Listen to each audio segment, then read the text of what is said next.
உலகளாவிய எல்கிபோர் advent ministry நேயர்களே, உங்கள் யாவரையும் மற்றும் ஒரு நல்ல பாடத்தோடு கூட சந்திப்பதில் மிகுந்த மகிழ்ச்சி அடைகிறோம். இந்த காலாண்டு முழுவதும் சங்கீத புஸ்தகத்திலிருந்து நாம் தொடர்ந்து படித்து கொண்டு வருகிறோம். சங்கீத புஸ்தகத்தை வாசிப்பது எப்படி, ஜெபிக்க கற்றுத்தாரும் என்ற 2 தலைப்பின் கீழாய் படித்தோம். இந்த வார பாடம் 3வது பாடம். இந்த வார பாடத்தினுடைய தலைப்பு கர்த்தர் ராஜரீகம் பண்ணுகிறார். சரி, கர்த்தர் ராஜரீகம் பண்ணுகிறார் என்ற தலைப்பிலேயே நமக்கு ஒரு கேள்வி வர வேண்டும். யார் இவர், என்ன செய்கிறார் என்ற கேள்வி ஒருவேளை புதிதாய் ஆண்டவரை அறிந்து கொண்டவர்களுக்கோ இல்லை புதிதாய் இந்த வசனத்தை வாசிக்கக்கூடியவர்களுக்கோ அந்த நிலை ஏற்படும். அவர் யார் என்று சொல்லி ஒவ்வொரு பகுதியாய் நம்ம படிக்க இருக்கிறோம். முதலாவது, அவர் நம்மை உண்டாக்குனவர். அவர் உண்டாக்குனவர். இந்த பூச்சக்கரம் அத்தனையும் உண்டாக்கி அந்த பூச்சக்கரத்தை ராஜரீகம் பண்ணுகிறார். எப்படி அவருடைய ராஜரீகம் இருக்கும் என்று சொன்னால், நீதியுள்ள நியாயாதிபதியாய் நீதியோடும் உண்மையோடும் நியாயந்தீர்க்கிறார்.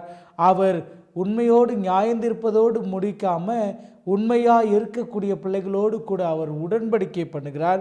உடன்படிக்கையை நினைவில் வைத்து கொள்ளக்கூடிய மறவாத தேவன். அதோடு கூட உண்மையுள்ள தேவனாய், அவருடைய சாட்சிகள் உண்மையுள்ளவைகளாய் காலத்திற்கும் அழியாதவைகளாய் இருக்கக்கூடியதாய் இருக்கிறது என்பதை இந்த வார பாடத்தில் நம்ம கொஞ்சம் விளக்கமாய் சங்கீத புஸ்தகத்தை மையமாய் கொண்டு நம்ம படிக்க இருக்கிறோம். இந்த வார பாடத்தினுடைய மனன வசனம் சங்கீதத்தின் புஸ்தகம் 93வது அதிகாரம் 1வது வசனம். கர்த்தர் ராஜரீகம் பண்ணுகிறார், மகத்துவத்தை அணிந்து கொண்டிருக்கிறார். கர்த்தர் பராக்கிரமத்தை அணிந்து அவர் அதை கச்சையாக கட்டி கொண்டிருக்கிறார். ஆதலால் பூச்சக்கரம் அசையாதபடி நிலை பெற்றிருக்கிறது. இந்த மனப்பாட வசனத்திலேயே சங்கீதக்காரனாகிய தாவீது அவர் எவ்வளோ வல்லமையானவர், அவர் என்னெல்லாம் செய்கிறார் என்பதை ஒரு சின்ன நட்சலாக சொல்லியிருக்கார். கர்த்தர் ராஜரீகம் பண்ணுகிறார், மகத்துவத்தை அணிந்து கொண்டிருக்கிறார். கர்த்தர் பராக்கிரமத்தை அணிந்து அவர் அதை கச்சையாக கட்டி கொண்டிருக்கிறார். அவர் அப்படி கட்டி கொண்டிருப்பதனால தான் ஆதலால் பூச்சக்கரம் அசையாதபடிக்கு நிலை பெற்றிருக்கிறது என்ற அடிப்படையில் இந்த வார பாடத்தை நம்ம படிக்க இருக்கிறோம். சங்கீத புஸ்தகங்களை மையமாக கொண்டு படிக்க இருக்கிறோம். பாடங்களை படிப்பதற்கு முன்பாக தலைகளை தாழ்த்தி ஜெபம் செய்வோம். எங்களை நேசிக்கிறதான பரலோகத்தின் நல்ல தகப்பனே, நீ ராஜரீகம் பண்ணுகிற ராஜாதி ராஜா, உம்மை நாங்கள் தொழுது கொள்ளும்படியாய், உம்மை நாங்கள் அறிந்து கொள்ளும்படியாய் கொஞ்சம் இந்த சங்கீத புஸ்தகத்திலிருந்து சில காரியங்களை நாங்கள் இந்த நாளில் படிக்க போகிறோம். எந்த தொழில்நுட்ப இடையூறுகளும் இல்லாதபடிக்கு என் ஆண்டவர் பரிசுத்த ஆவியானோட இடைப்படுதலோடு கூட நாங்கள் இந்த பாடத்தை கற்றுக் கொடுக்க போகிற அடியனுடைய நாவையும் கேட்கக்கூடிய ஒவ்வொருடைய செவிகளையும் நீர் ஆட்கொள்ளும்படியாய் ஜெபிக்கும். தாழ்த்துகிறோம், ஒப்பு கொடுக்கிறோம். இயேசுவின் வழியாய் வருகிறோம் நல்ல பிதாவே, ஆமென். ஞாயிற்றுக்கிழமை பாடத்திற்கு நாம் திருப்பினோம் என்று சொன்னால், கர்த்தர் நம்மை உண்டாக்கினார். சங்கீதக்காரனாகிய தாவீதும் சங்கீத புஸ்தகங்களை எழுதின நம்முடைய முற்பிதாக்களும் ரொம்ப அழகாக இந்த சங்கீத புஸ்தகத்திலிருந்தே அவர் எப்படி உருவாக்கினவர் எப்படிப்பட்டவர், இந்த சிருஷ்டிப்பு எப்படிப்பட்டது என்பதை மிக தெளிவாய் காட்டுகிறது. 1-2 வசனங்களை நம்ம வாசிக்க போகிறோம். சங்கீதம் 19வது அதிகாரம் 1-4 வசனங்களை வாசித்தோம் என்று சொன்னால், வானங்கள் தேவனுடைய மகிமையை வெளிப்படுத்துகிறது, ஆகாய விரிவு அவருடைய கரங்களின் கிரியைகளை அறிவிக்கிறது, பகலுக்கு பகல் வார்த்தைகளை பொழிகிறது, இரவுக்கு இரவு அவை தெரிவிக்கிறது. அவைகளுக்கு பேச்சுமில்லை, வார்த்தையுமில்லை, அவைகளின் சத்தம் கேட்கப்படுவதுமில்லை. ஆகிலும் அவைகளின் சப்தம் பூமி எங்கும், அவைகளின் வசனங்கள் பூச்சக்கரம் கடைசி வரைக்கும் சொல்லுகிறது. அவைகளில் சூரியனுக்கு ஒரு கூடாரத்தை ஸ்தாபித்தார். ரொம்ப அழகா கர்த்தருடைய அந்த சிருஷ்டிப்பை குறித்து இயற்கை ரொம்ப அழகாக சொல்லுது. அதனால சொல்லுவாங்க, nature is the first revelation of God என்று சொல்வார்கள். அவ்விதமாய் இந்த இயற்கை நமக்கு முன்பாக உருவாக்கின இவர் எப்படிப்பட்டவர் என்று சொல்லி வாயில்லாமல் சப்தமில்லாமல் பேசுகிறது. ஒருவேளை இதை புரிந்து கொள்கிற விதமாய் நான் சொல்ல வேண்டும் என்று சொன்னால், வெப்பமான நேரத்தில் பனைமரத்தினுடைய நுங்கையோ இல்லை தென்னை மரத்தினுடைய இளநீரையோ இல்லை தர்பூசணியினுடைய அந்த குளிர்ச்சியான அந்த அந்த பழத்தையோ நம்ம சாப்பிட்டு நம்முடைய சூட்டை குறைப்பது நம்மளுடைய வழக்கம். ஆனால் இந்த சுவையான இந்த இனிப்பான ஒருவேளை இளநீரில் உள்ளே இருக்கக்கூடிய அந்த ருசியையோ, இல்லை நொங்கில் உள்ளே இருக்கக்கூடிய அந்த ருசியையோ, இல்லை அந்த மென்மையோ, தர்பூசணியினுடைய உள்ளே இருக்கக்கூடிய அந்த சுவையையோ, அந்த இனிப்பையோ, அந்த தண்ணீர் சத்தையோ அந்த மரத்தினுடைய இல்லை அந்த கொடியினுடைய எந்த இடத்துல நாம் தோன்றினாலும் அதை கண்டுபிடிக்க முடியாது, அதை பார்க்க முடியாது. ஒருவேளை பூ வைக்கக்கூடிய பழக்கம் இருக்கக்கூடிய அன்பான நம்முடைய சகோதரிகள், ஒருவேளை நீங்கள் அழகான ஒரு ரெட் கலர் ரோஸ் வாங்கி உங்கள் தலையில் வைக்கிறீங்க. அந்த ரெட் கலர் ரோஸ் பூக்கக்கூடிய அந்த செடியினுடைய எந்த ஒரு இடத்துலையும் அந்த சிகப்பு நிறத்தை நம்ம காண முடியாது. இந்த மலரில் மாத்திரம் இருக்கோ, அந்த மலருக்கு முன்னால் அந்த மொட்டில் இருக்கோ, அதற்கு முன்பாக அந்த நிறத்தை அந்த செடியில் வேறு எங்கேயுமே நாம் காண முடியாது. அவைகள் அதிசயமாய் அற்புதமாய், அவைகள் வாயில்லாமல் சிருஷ்டிகர்த்தராகிய அவர் எவ்வளோ மேன்மையானவர், எவ்வளோ மகத்துவமானவர் என்பதை ரொம்ப அழகாக சொல்கிறது. அவர் யார், அவர் எத்தனை காலம் உள்ளவர் என்று சொன்னால், சங்கீதம் 93வது சங்கீதம் 2வது வசனம் சொல்கிறது, நம்முடைய சிங்காசனம் பூர்வ காலம் முதல் உறுதியானது, நீர் அனாதியாய் இருக்கிறீர். அவர் அனாதி தேவன் என்று சொல்லியிருக்கிறது. சங்கீதம் 102வது அதிகாரம் 25 முதல் 27 வசனங்களை நாம் வாசித்தோம் என்று சொன்னால், அவர் மாறாதவர் என்று எழுதியிருக்கிறது. சங்கீதம் 95வது அதிகாரம் 4-5 வசனங்களை வாசித்தோம் என்று சொன்னால், பூமியில் ஆழங்கள் அவர் கையில் இருக்கிறது, பர்வதங்களின் உயரங்களும் அவருடையவைகள், சமுத்திரம் அவருடையது, அவரே அதை உண்டாக்கினார், வெட்டாந்தரையும் அவருடைய கரம் உண்டாக்கிற்று. ரொம்ப அழகா. இப்போ ஆளுமை செய்யக்கூடிய இவர் யார் என்று கேட்டால், இவர் தான் சிருஷ்டிகர்த்தர், இவர் நம்மை உருவாக்குனவர், இவருடைய கருத்தில் முழு ஆளுமை இருக்கிறது. ஞாயிற்றுக்கிழமை பாடத்தில் நிறைய வசனங்கள் தொடர்ச்சியாய் கொடுத்துருக்குறாங்க. அந்த வசனங்கள் எல்லாம் எதை நமக்கு சுட்டி காட்டுகிறது என்று சொன்னால், நம்மை உருவாக்குனவர் அவர் என்று சொல்லி, சிருஷ்டிகர்த்தர் என்று சொல்லி காட்டுகிறது. 100வது சங்கீதம் 3வது வசனத்தை நாம் வாசித்தோம் என்று சொன்னால், கர்த்தரே தேவன் என்று அறியுங்கள், நாம் அல்ல, அவரே நம்மை உண்டாக்கினார், நாம் அவர் ஜனங்களும் அவர் மேய்ச்சலின் ஆடுகளுமாய் இருக்கிறோம். நிறைய வசனங்கள், அவர் மேய்ச்சலின் ஆடுகளாய் நிறைய வசனங்கள் கொடுக்கப்பட்டிருக்கிறது. அவர் நமக்கு தேவையான ஆகாரத்தை அளிக்கக்கூடியவர். அவருடைய கரத்தின் கிரியைகளாய் உருவாக்கப்பட்ட நம்மை அவர் ஆளுகிறார். இந்த பூச்சக்கரம் அவருடைய ஆளுமை நிமித்தமாகத்தான் அது ஃபீட் பண்ணப்படுகிறது. பூச்சக்கரம் அவருடைய ஆளுமை நிமித்தமாகத்தான் அது நிலை பெற்றிருக்கிறது. பூச்சக்கரம் அவருடைய ஆளுமை நிமித்தமாகத்தான் அந்த வான்வெளியில் அது தொங்கிக் கொண்டிருக்கிறது. பூச்சக்கரம் அவருடைய ஆளுமையின் நிமித்தமாகத்தான் இது அழகாய் சிருஷ்டிப்பை வெளிக்காட்டி சிருஷ்டிகருடைய வல்லமையும் சிருஷ்டிகருடைய குணத்தையும் நாளுக்கு நாள் நமக்கு வெளிக்காட்டி கொண்டிருக்கிறது. எனக்கு அன்பான தெய்வ பிள்ளைகளை, அவருக்கு முன்பாக, அவருடைய வல்லமைக்கு முன்பாக நீங்களும் நானும் எம்மாத்திரமாக இருக்கிறோம். சங்கீதத்தின் புஸ்தகம் 8வது அதிகாரம் 4வது வசனத்தை வாசித்தோம் என்று சொன்னால், மனுஷனை நீர் நினைக்கிறதற்கும் மனுஷகுமாரனை நீர் விசாரிக்கிறதற்கும் அவன் எம்மாத்திரம் என்றேன். இப்போ அவருக்கு முன்பாக, அந்த சிருஷ்டிகர்த்தருக்கு முன்பாக நீங்களும் நானும் எம்மாத்திரம். நிறைய நேரங்களில் நம்ம இந்த சிறு பிள்ளைகளைப் போல, பிள்ளைகள் பெற்றோர்களை ஒரு வசையாய் பேசுவார்கள். பெற்றோர்கள் இதை செய்யலை அதை செய்யலை என்று நிறைய குறை கூறுவார்கள். ஆனால் பெற்றோர் அந்த பிள்ளைகளுக்கு தேவையான எல்லாவற்றையும் தங்களுடைய திறமைக்கு தக்கதாக கொடுப்பார்கள். அதே போல பரலோகத்தின் ஆண்டவர் அவரை கேட்டுக்கொள்ளக்கூடிய எல்லாருக்கும், அது ஞானமாக இருக்கலாம், புத்தியாக இருக்கலாம், அறிவாக இருக்கலாம், செல்வமாக இருக்கலாம், எல்லாவற்றையும் கேட்குற அத்தனையும் கொடுக்கக்கூடிய தேவனாய், நம்மளிடத்திலிருந்து ஒரு கீழ்ப்படிதலை எதிர்பார்க்கக்கூடிய தேவனாய் ஆண்டவர் இருக்கிறார். அவர் சிருஷ்டிகர்த்தர். அதனால தான் நீங்கள் கற்பனையை வாசிக்கும் போது முதல் 4 கற்பனை என்னையன்றி உனக்கு வேறே தேவர்கள் உண்டாயிருக்க வேண்டாம், மேலே வானத்திலும் கீழே பூமியிலும் பூமியின் கீழ் தண்ணீரிலும் உண்டாயிருக்கிற யாதொரு சொரூபத்தை ஆகிலும் விக்கிரகத்தை ஆகிலும் நீ உண்டாக்க வேண்டாம், நமஸ்கரிக்க வேண்டாம், சேவிக்க வேண்டாம். கர்த்தர் எரிச்சலுள்ள தேவனாய் இருக்கிறார் என்று சொல்கிறது. இது யார் என்று சொல்லி இப்படி பேசி எந்த ஒரு ஒரு ஒரு ஒரு உருவத்தையும் உருவாக்கக்கூடாது. அது மேலே வானமாக இருந்தாலும் சரி, கீழே பூமியாக இருந்தாலும் சரி, பூமியின் கீழ் தண்ணீராக இருந்தாலும் சரி, யாதொரு விக்கிரகத்தையும் உண்டாக்க வேண்டாம். நான் எரிச்சலுள்ள தேவனாய் இருந்து 3ஆம் 4ஆம் தலைமுறை மட்டும் விசாரிக்கிறவராய் இருக்கிறேன்னு சொல்கிறாரே, இவர் யார் என்று பார்த்தவன் சொன்னால் நான்காவது கற்பனை சொல்கிறது, அவர்தான் நம்மை சிருஷ்டித்த தேவன். வானத்தையும் பூமியையும் சமுத்திரத்தையும் நீரூற்றுகளையும் அவைகள் உள்ள எல்லாவற்றையும் 6 நாளைக்குள்ளே உண்டாக்கி 7ஆம் நாளிலே ஓய்ந்திருந்த சிருஷ்டிகர்த்தர். நம்மை ஆளுகை செய்யக்கூடிய அவர் யார்? ராஜரீகம் பண்ணக்கூடிய அவர் யார் என்று சொன்னால் அவர்தான் சிருஷ்டிகர்த்தர். திங்கட்கிழமை பாடம் கர்த்தர் ராஜரீகம் பண்ணுகிறார். சரி, இப்போ ராஜரீகம் பண்ணுகிற இவர் யார்? சிருஷ்டிகர்த்தர் என்று சொல்லி பார்த்தோம். இவர் எப்படி ராஜரீகம் பண்ணுகிறார்? சங்கீதம் 93ஆவது அதிகாரம் 1வது வசனம் வாசிக்கிறேன்.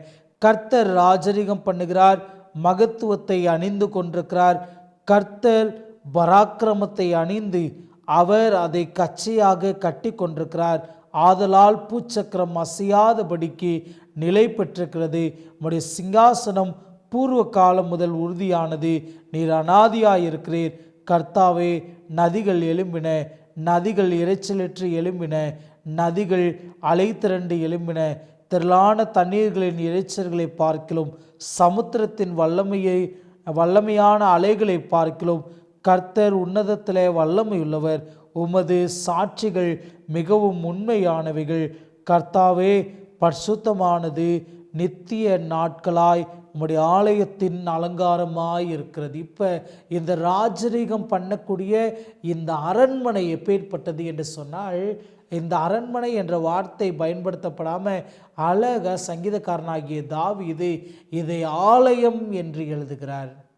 எனக்கு அன்பான தேவ பிள்ளைகளே, அதில் நமக்கு தெளிவாய் தெரிகிறது ராஜரீகம் பண்ணக்கூடிய இந்த ராஜா யார் என்று சொன்னால் அவர் மனுக்குலத்தை சேர்ந்தவர் அல்ல, அவர் மனிதன் அல்ல, அவர் தெய்வமாய் இருக்கிறார்.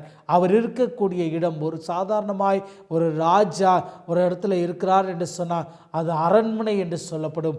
ஆனால் இந்த ராஜாதி ராஜா இருக்கக்கூடியது ஆலயம் என்று சொல்லப்பட்டிருக்கிறது. எல்லாவற்றை காட்டிலும் மகத்துவம் உள்ள தேவனாய் ராஜரீகம் பண்ணுகிறார். அவர் எங்கிருந்து ராஜரீகம் பண்ணுகிறார்? சிருஷ்டிகர்த்தர் எங்கிருந்து ராஜரீகம் பண்ணுகிறார் என்று சொன்னால் அவருடைய பரிசுத்த ஸ்தலத்திலிருந்து, அவருடைய ஆலயத்திலிருந்து அவர் ராஜரீகம் பண்ணுகிறார். அவருடைய ஆளுகை பயபக்திக்கு உரிய ஆளுகை, அவருடைய ஆளுகை அன்பின் ஆளுகை. அவர் சிருஷ்டிப்பின் கிரியைகளும் ரட்சிப்பும் நியாய தீர்ப்பும் உள்ளவராய் அவர் ராஜரீகம் பண்ணுகிறார். அவரிடத்துல இருக்கக்கூடிய அவருடைய ராஜரீகம் எதை மையமாய் கொண்டது என்று சொன்னால் அன்பை மையமாய் கொண்டது. அவருடைய ராஜரீகம் எப்பேற்பட்டது என்று சொன்னால் அவருடைய ரட்சிப்பின் திட்டத்தை மையமாய் கொண்டது. அவருடைய ராஜரீகம் எப்பேற்பட்டது என்று சொன்னால் நீதியுள்ளதாக நியாய தீர்ப்பு செய்கிறதான ராஜ்யமாய் இருக்கிறது. தேவன் நீதியாய் நியாயந்தீர்ப்பார் என்கிற நிச்சயத்தோடு மகிழ்ச்சி அடைகிறார். இப்போ சங்கீதக்காரனாகிய தாவீது சங்கீதம் 68:21 அழகாக எழுதுகிறார். அவர் நீதியுள்ள நியாயாதிபதியாய் நீதியோடும் உண்மையோடும் அன்போடும் அவர் நியாயந்தீர்க்கிற தேவனாய் இருக்கிறார். மத்தேயு 12வது அதிகாரம் 26 28 வசனங்களை வாசிப்போம். மத்தேயு 12:26 முதல் 28. இப்போ கர்த்தராகிய இயேசு கிறிஸ்துவானவர் பிசாசுகளை துரத்தக்கூடிய அற்புதத்தை கண்ட நிறைய பேர் பிசாசுகளின் தலைவன் என்று யூதர்களால் நம்பப்பட்ட அந்த பெயல்செபூலை கொண்டு பண்ணினதாக யோசிக்கிறார்கள். வாசிக்கிற சாத்தானை சாத்தான் துரத்தினால் தனக்கு விரோதமாக தானே பிரிவினை செய்கிறதா இருக்குமே. அப்படி செய்தால் அவன் ராஜரிகம் எப்படி நிலை நிற்கும்? நான் பெயல்செபூலினாலே பிசாசுகளை துரத்தினால் உங்கள் பிள்ளைகள் அவர்களை யாரால் துரத்துகிறார்கள்? ஆகையால் அவர்களே உங்களை நியாயந்தீர்க்கிறவர்களாய் இருப்பார்கள். நான் தேவனுடைய ஆவியினாலே பிசாசுகளை துரத்துகிறபடியினால் தேவனுடைய ராஜ்யம் உங்களிடத்தில் இருக்கிறதே என்றார். இப்போ அவர் யார் என்று கேட்டால், அவர் ராஜரிகம் ஏதோ பிசாசினுடைய வல்லமையை கொண்டதல்ல.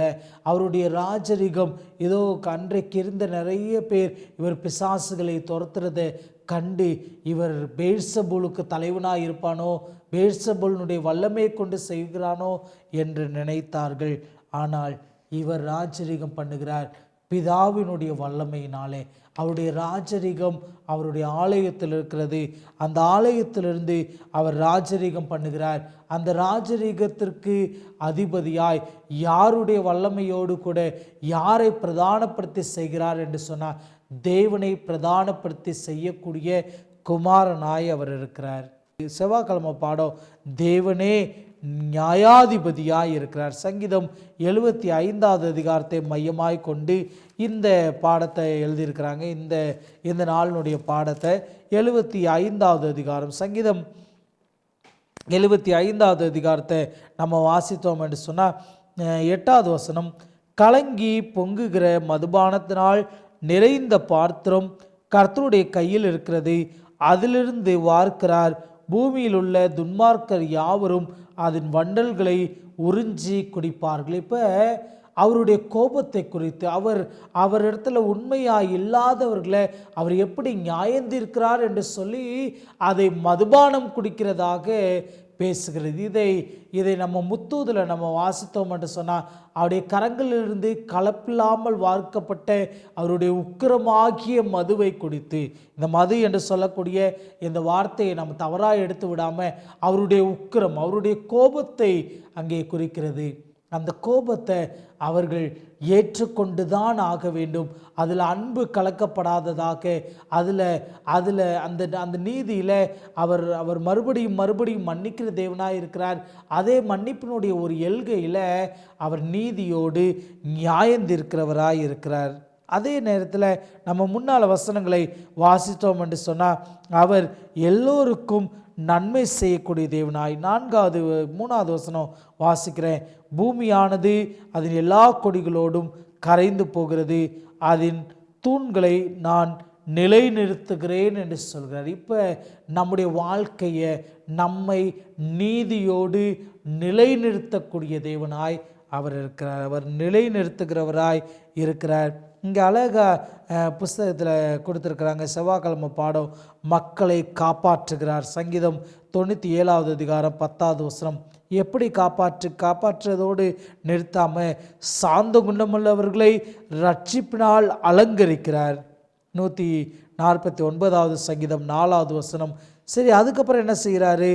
மனம் திரும்பாத பாவிகளை நிரந்தரமாக அழிக்கப்படுகிறார்கள். சங்கீதம் 97:3வது வசனம் சொல்கிறது, அவரை உண்மையாய் நேசிக்கக்கூடிய பிள்ளைகள், அவரிடத்தில் மனம் திரும்புதலை பெற்றுக்கொள்ளக்கூடிய பிள்ளைகள், மனம் திரும்புகிற பிள்ளைகளுக்கு அவர் அந்த பிள்ளைகளை துன்மார்க்கருடைய கரத்திலிருந்து காப்பாற்றுகிறார். காப்பாற்றுறதோடு நிறுத்தாமல் ரட்சிப்பினால் அவங்கள அலங்கரிக்கிறார். அதே நேரத்தில் துன்மார்க்கமாகவே இருக்கிறவங்கள நிரந்தரமாய் அழித்தும் போடுகிறவராய் இருக்கிறாராமா. சங்கீதம் 50வது அதிகாரம் 4வது வசனத்தை வாசித்தோம் என்று சொன்னால், அவர் கணக்கு கேட்கிறவராக அவரிடத்துல நம்ம எல்லாத்தையும் ஒப்புவிக்க வேண்டும். அவர் தம்முடைய ஜனத்தை நியாயந்தீர்க்க உயர இருக்கும் வானங்களையும் பூமியையும் கூப்பிடுவார். இப்போ இந்த சிருஷ்டிகர்த்தருக்கு ஒரு வல்லமை இருக்கிறது. அந்த வல்லமை உங்களுக்கும் எனக்கும், நீங்களும் நானும் ஒருவேளை தனி அறைகளிலோ தனிப்பட்ட நேரங்களிலோ யாருக்கும் தெரியாத சூழ்நிலைகளிலோ எங்கோ ஏதோ செய்த அத்தனை காரியங்களையும் இயற்கை பதில் சொல்லுகிறதாக அவர் தம்முடைய ஜனத்தை நியாயந்தீர்க்க உயர இருக்கும் வானத்தையும் பூமியையும் கூப்பிடுவார். அவைகளெல்லாம் நமக்கு விரோதமாய் சாட்சியளிக்கக்கூடியவர்களாய், அவைகளெல்லாம் நாம் சொல்லுகிற காரியங்களுக்கு, நாம் செய்த காரியங்களுக்கு சாட்சியாய் நிற்கப் போகிறது. அவர் நியாயந்தீர்க்க போகிறார். நம்ம ஞாயிற்றுக்கிழமை பாடத்தில் படித்தோ, அவர் சிருஷ்டிகர்த்தர். அந்த சிருஷ்டி முழுவதும், வாய்ப்பேசாத இந்த இயற்கை முழுவதும் ஒரு நாள் நமக்கு விரோதமாக நாம் செய்த தவறுகளை சுட்டி காட்ட, நாம் செய்த நன்மைகளை சொல்லி காட்ட, அவைகளெல்லாம் வாய் திறந்து பேச போகிறது. அந்த கணக்கு ஒப்புவிக்கிற அந்த நாளில் அவர் நீதியோடு உண்மையோடு நியாயம் தீர்க்க போகிறார். சங்கீதம் 135 அதிகாரம் 135 அதிகாரம் 14வது வசனத்தை வாசித்தோம் என்று சொன்னால், கர்த்தர் தம்முடைய ஜனத்தின் நியாயத்தை விசாரித்து தம்முடைய ஊழியக்காரன் மேல் பரிதாபப்படுவார். நம்ம பார்த்தோம், அவர் சிருஷ்டிகர்த்தர், அவர் நம்மை ராஜரீகம் பண்ணுகிறார். அவர் ராஜரீகத்தினுடைய ஒரு அஸ்திபாரம், அவர் நீதியோடு நியாயம் தீர்க்கக்கூடிய நியாயாதிபதியாய் இருக்கிறார். இந்த நியாயாதிபதி ஒருவேளை அவருக்கு பிரியமில்லாத இல்லை அவருக்கு விரோதமாக செய்யக்கூடிய ஜனங்களிடத்தில் அவர் வித்தியாசமாக நடந்துக்கிறார்.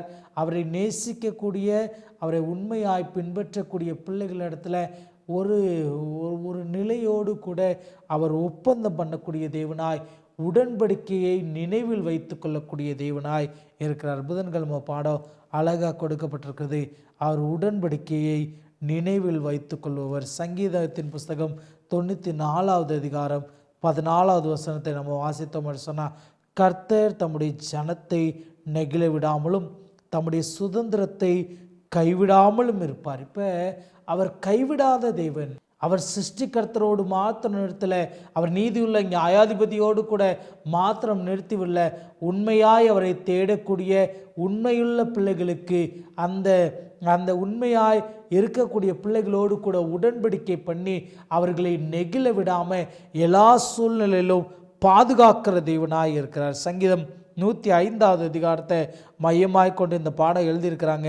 சங்கீதம் 105வது அதிகாரத்தை நம்ம அப்படியே வாசித்தோம் என்று சொன்னால், தேவன் தமது மக்களுக்கு வாக்குத்தத்த தேசத்தை கொடுத்தார், அவர்களை தொடர்ந்து பாதுகாத்தார், அவர்களை பெருக செய்தார், அவர்களை ஒடுக்கினவர்களிடமிருந்து பாதுகாத்தார், அவர்களுடைய அன்றாட தேவைகள் அத்தனையும் சந்தித்தார். இப்போ ரொம்ப அழகா அந்த சிருஷ்டிகர்த்தருடைய நிலை, அவங்களோடு கூட உடன்படிக்கை பண்ணி நான் இதெல்லாம் செய்வேன் என்று சொல்லி எல்லா நிலையிலும் செய்து காட்டின காட்சியை நாம் காண முடியும். இந்த சங்கீதம் 105வது அதிகாரத்தை நீங்கள் நலமாக வாசித்து பார்த்தீங்கன்னா உங்களுக்கு புரியும். அழகா அது நிறைய பேரினுடைய சரித்திரத்தை, அவர்கள் எவ்விதமாய் வழிநடத்தப்பட்டார்கள் என்று சொல்லி, இஸ்ரவேல் ஜனங்கள் எவ்விதமாய் அழைத்து வரப்பட்டாங்க, அவங்களுக்கு எப்படிப்பட்ட உணவு கொடுக்கப்பட்டது, ரொம்ப அழகாக இந்த சங்கீத புஸ்தகம் தெளிவாய் காட்டுகிறது. அதையெல்லாம் நினைவில் வைத்து இந்த நீதியுள்ள நியாயாதிபதி நம்மோடு கூட உடன்படிக்கை பண்ணி எனக்கு உண்மையாக இருக்கக்கூடிய பிள்ளைகளை நான் நெகிழ விட மாட்டேன் என்று சொல்லி நம்மை பாதுகாக்கக்கூடிய தேவனாய், நம்மை பெருக பண்ணக்கூடிய தேவனாய், நம்மை நேசிக்கக்கூடிய தேவனாய், நம்முடைய எதிராளிகளுடைய கரத்திலிருந்து நம்மை பாதுகாக்கக்கூடிய தேவனாய், வாக்குத்தத்தத்தை நிறைவேற்றக்கூடிய தேவனாய், உனக்கு விரோதமாய் உருவாக்கப்படும் எந்த ஆயுதமும் வாய்க்காதே போகும் என்று சொன்ன அந்த உருவாக்குற இடத்துல அதை வாய்க்காதே போக செய்யக்கூடிய வல்லமை படைத்தவர். செங்கடலே நமக்கு முன்பாக நின்றாலும் அதை பிளந்து வழிநடத்தக்கூடிய தேவன். மேகஸ்தம்பமாய் அக்னி ஸ்தம்பமாய் நமக்கு முன் சென்று நமக்கு வழியை அமைத்து கொடுத்து நம்மை பாதுகாத்து வழி நடத்தக்கூடிய தேவனாய் அவர் இருக்கிறார். அவர் நம்மோடு கூட உடன்படிக்கை பண்ணுகிறார். இந்த சிருஷ்டியோடு கூட உடன்படிக்கை பண்ணுகிறார். அவருடைய ரட்சிப்பின் திட்டத்தினுடைய ஆரம்பத்தையே நாம் காண முடியும். உனக்கும் ஸ்திரீக்கும் உன் வித்துக்கும் அவள் வித்துக்கும் பகை உண்டாக்குவேன், அவர் உன் தலையை நசுக்குவார், நீ அவர் குதிகாலை நசுக்குவாய் என்று சொன்ன அந்த வாக்குத்தத்தம் தொடங்கி அன்று முதல் இன்று வரைக்கும் ஆண்டவர் தம்மை நேசிக்கக்கூடிய பிள்ளைகளோடு கூட உடன்படிக்கை பண்ணி அந்த உடன்படிக்கையை நிறைவேற்றக்கூடிய தேவனாய், எல்லா நேரத்திலும் அவர் பண்ணுகிற அந்த உடன்படிக்கை என்னாலும் மாறாத கட்டளைகளாக நித்திய கட்டளைகளாக ஆண்டவர் அருள் இருக்கிறார். ஆண்டவர் நம்மோடு கூட பண்ணுகிற இந்த பொருத்தனைக்கு பெரிட் கவனன்ட் என்று சொல்லுவாங்க. ஜீவனுக்கு ஈடாய் எடுக்கப்படக்கூடிய உடன்படிக்கை. அந்த உடன்படிக்கையை மீறினால் ஜீவனையே கொடுக்க வேண்டும். ஜீவனுக்கு ஈடான உடன்படிக்கையை நீதியோடு நியாயம் தீர்க்கக்கூடிய அந்த நியாயாதிபதி, உலக ரீதியான நியாயாதிபதி ஒரு மனுஷனை நீதியுள்ளவன் என்று சொல்லிவிட்டால் அவனுக்கு விடுதலை கிடைச்சிரும். அதோடு அந்த நீதிபதிக்கும் அந்த விடுதலையான நபருக்கும் இருக்கக்கூடிய தொடர்பு அருந்துவிடும். ஆனால் இந்த சிருஷ்டிகர்த்தர் நீதியுள்ள நியாயாதிபதியாய் தன்னுடைய தன்னுடைய ராஜ்ய பாரத்தில் ராஜரீகம் பண்ணக்கூடிய இந்த ராஜாதி ராஜா உண்மையாக இருக்கக்கூடியவர்களோடு கூட அவர்களுடைய பின் நிலைமை அத்தனையும் பாதுகாக்கக்கூடியவராய் உடன்படிக்கை பண்ணி அவர்களோடு உடன் நடக்கக்கூடியவராய் ஆண்டவர் இருக்கிறார். வியாழக்கிழமை பாடம் நமது சாட்சிகள் மிகவும் உண்மையுள்ளவைகள் என்று சொல்லி சங்கீதக்காரனாகிய தாவீது எழுதுகிறார். அவருடைய சாட்சிகள் உண்மையுள்ளவைகள். எனக்கு அன்பான தேவ பிள்ளைகளை, அவர் ராஜரீகம் பண்ணுகிறாரே, அந்த ராஜரீகம் எப்பேற்பட்டது என்று சொல்லி நம்ம படித்தோம். ஆனால் கடைசியாக முடியும் போது சங்கீதம் 93வது அதிகாரம் கடைசி வசனத்தை வாசித்தோம் என்று சொன்னால், உம்முடைய சாட்சிகள் மிகவும் உண்மையுள்ளவைகள், கர்த்தாவே பரிசுத்தமானது, நித்திய நாளாக உம்முடைய ஆலயத்தின் அலங்காரமாயிருக்கிறது. இப்போ என்ன செய்கிறார் என்று சொன்னால், அவர் சாட்சிகளில் உண்மையுள்ள தேவனாய், உமது சாட்சிகள் மிகவும் உண்மையுள்ளவைகளாய் இருக்கிறது என்று சொன்ன அந்த வார்த்தையின்படியாய் அவர் உண்மையுள்ள சாட்சியாய், எந்த நிலையானாலும் எந்த சூழ்நிலை ஏற்பட்டாலும் மனுக்குலம் மறுபடியும் அவரை காயப்படுத்தினாலும் ஆண்டவர் அந்த காயப்படுத்துகிறவரை மன்னிக்கிறவராய் இருக்கிறார். கர்த்தராகிய இயேசு கிறிஸ்துவானவர் அந்த அன்பின் குணத்தை இந்த பூமியில் வந்து காட்டின காட்சியை நாம் காண முடியும். அநேகருக்கு அவர் நன்மை செய்கிறவராகவே சுற்றி தெரிந்தார்.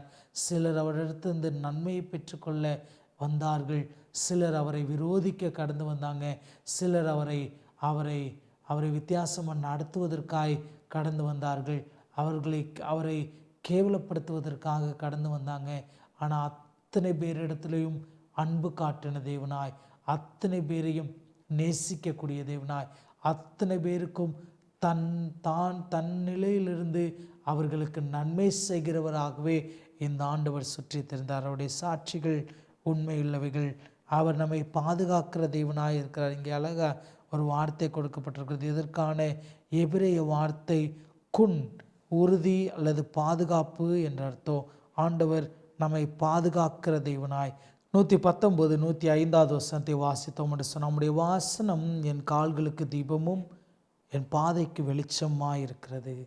இப்போ அந்த சிருஷ்டிகர்த்தர், அந்த ராஜரீகம் பண்ணக்கூடிய அந்த ராஜா தேவாலயத்திலிருந்து நம்மை நீதியுள்ள நியாயாதிபதியாய் நியாயம் தீர்த்து நீதியுள்ள பிள்ளைகள் அத்தனை பேருக்கும் உடன்படிக்கை பண்ணி அவர்களை பாதுகாத்து அவர்களை பாதுகாக்கும் விதமாக சாட்சியாய் அவைகள் உண்மையுள்ளவைகளாய் நம்மோடு கூட இடைப்பட்ட இந்த ஆண்டவர் அவருடைய திருவசனத்தை நம்முடைய கரங்களில் கொடுத்து, உம்முடைய வசனம் என் கால்களுக்கு தீபமும் என் பாதைக்கு வெளிச்சமாயிருக்கிறது. ஆண்டவர் பாதைக்கு தீபமும் கால்களுக்கு தீபமும் பாதைக்கு வெளிச்சமுமாய் அவருடைய திருவசனத்தை கொடுத்திருக்கிறார்.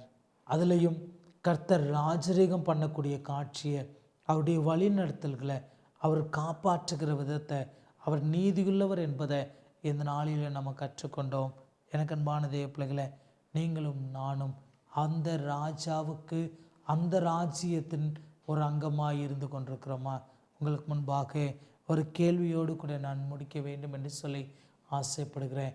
ராஜரீகம் பண்ணக்கூடிய அந்த ராஜா தன்னுடைய மக்களுடைய நலம் விரும்பியாக, தன்னை நேசிக்கக்கூடியவர்களுடைய நலம் விரும்பியாக, நீதியோடும் உண்மையோடும் உடன்படிக்கை செய்து பாதுகாப்பேன், காப்பேன், ஏந்துவேன், சுமப்பேன், தப்புவிப்பேன் என்று வாக்குத்தத்தம் கொடுத்து நம்மை பாதுகாத்து அவருடைய உள்ளங்கையிலே வரைந்து அவருடைய கண்ணினிமை போல பாதுகாத்து கொண்டிருக்கிற இந்த ராஜாதி ராஜா, அவருடைய ஆளுமையின் கீழாய் நீங்களும் நானும் இருக்கிறோமா? இல்லை இந்த உலகத்தினுடைய அதிபதியாக இருக்கக்கூடிய பொய்யனும் பொய்க்கு பிதாவுமாய் இருக்கக்கூடிய சாத்தானுக்கு நீங்களும் நானும் கீழ்ப்படிந்து நடந்து கொண்டிருக்கிறோமா? ராஜாதி ராஜா அவருடைய திருவசனத்தை கொடுத்திருக்கிறார். அவைகள் நம்முடைய கால்களுக்கு தீபமா, நம்முடைய பாதைக்கு வெளிச்சமா, அந்த பாதை பரலோகத்தை நோக்கின பாதையாய் என்னை வழி நடத்துவதற்கு அந்த ராஜாவினுடைய பலத்த கரத்துக்குள்ளாய் நாம் அடங்கி இருக்க வேண்டும். அவருடைய ராஜ்ய பாரத்தினுடைய அஸ்திபாரம் அன்பின் அஸ்திபாரம், அவருடைய ராஜ்ய பாரத்தினுடைய அஸ்திபாரம் உடன்படிக்கையின் அஸ்திபாரம், அவர் ராஜ்ய பாரத்தினுடைய அஸ்திபாரம் நீதியுள்ள நியாயாதிபதியாய், நீதியின் அஸ்திபாரம், அந்த நீதியை, அந்த தேவ நீதியை உங்களுக்கும் எனக்கும் தருவதற்காய் பரலோகம் காத்து கொண்டிருக்கிறது. அந்த ராஜாதி ராஜா ஒரு நாள் அவருடைய சிங்காசனத்தை எல்லாம் விட்டு இறங்கி வந்து நம்மை அழைத்து செல்ல போகிறார். அந்த ராஜாதி ராஜாவினுடைய தேசாதிபதிகளாய், அதிபதிகளாய், குடிமக்களாய் நீங்களும் நானும் இருந்து அவருக்காய் வாழ்வோம். தேவன் உங்களை என்னையும் ஆசீர்வதிப்பாராக. தலைகளை தாழ்த்தி ஜெபம் செய்வோம். எங்களை நேசிக்கிற எங்கள் பரலோகத்தின் நல்ல தகப்பனே, இந்த அருமையான நல்ல நாளுக்காய் நன்றி. நாங்கள் படித்த இந்த பாடங்களுக்காய் ஸ்தோத்திரம். தேவன் எங்களுக்கு கற்றுக் கொடுத்த இந்த பாடத்தை எங்கள் வாழ்க்கையில் நாங்கள் அப்பியாசிக்கவும் கர்த்தர் நீர் ராஜரீகம் பண்ணுகிறேன். அதனால தான் பூச்சக்கரம் அசையாதபடிக்கு இருக்குது. ராஜாவே, நாங்கள் சாத்தானை ராஜாவாய் ஏற்றுக்கொண்டோம் என்று சொன்னால் பூமியின் சத்துவங்கள் எல்லாம் ஒரு நாளில் அசைக்கப்பட போகிறது. அவனுடைய ராஜ்யம் ஒன்றுமில்லாமல் போக போகிறது. நீ நீதியுள்ள நியாயாதிபதி. உம்முடைய ராஜ்யம் என்றென்றைக்கும் இருக்கக்கூடிய ராஜ்யம் ஆண்டவரே. அந்த ராஜ்யத்தின் பங்காளிகளாய், அந்த ராஜ்யத்தினுடைய அங்கங்களாய் நாங்கள் மாறுவதற்கு எங்கள் வாழ்க்கையை சுத்திகரிக்கும்படியாச்சு. சங்கீத புஸ்தகங்கள் வழியாய் இந்த நாளிலே நாங்கள் கற்றுக்கொண்ட இந்த பாடங்களுக்காய் நன்றி. இந்த நிகழ்ச்சியை கண்டு கொண்டிருக்கிற ஒவ்வொருவரையும் என் ஆண்டவர் ஆசீர்வதிக்கும்படியாச்சு. கிறிஸ்து இயேசுவின் வழியாய் வருகிறோம். எங்கள் ஜெபம் கேளும் ஜீவனுள்ள நல்ல பிதாவே, ஆமென். பிரியமானவர்களே, இந்த நாளினுடைய பாடம் உங்களுக்கு நிச்சயமாகவே ஆசீர்வாதமாக இருந்திருக்கும் என்று கர்த்தருக்குள்ளாய் நம்புகிறேன். இது வல்லமையுள்ள தேவனுடைய ஊழிய பணியில் எல்கிபோர் அட்வென்ட் மினிஸ்ட்ரீஸ். தொடர்ந்து இதில் இணைந்திருங்கள். உங்களுடைய நண்பர்களோடு கூட இந்த நிகழ்ச்சிகளை பகிர்ந்து கொள்ளுங்கள். உங்களுக்கு ஏதேனும் கேள்விகள் இருக்கும் என்று சொன்னால் கமெண்ட் செக்ஷனில் தெரிவியுங்கள். தேவன் தாமே உங்களை என்னையும் ஆசீர்வதிப்பாராக. ஆமென்.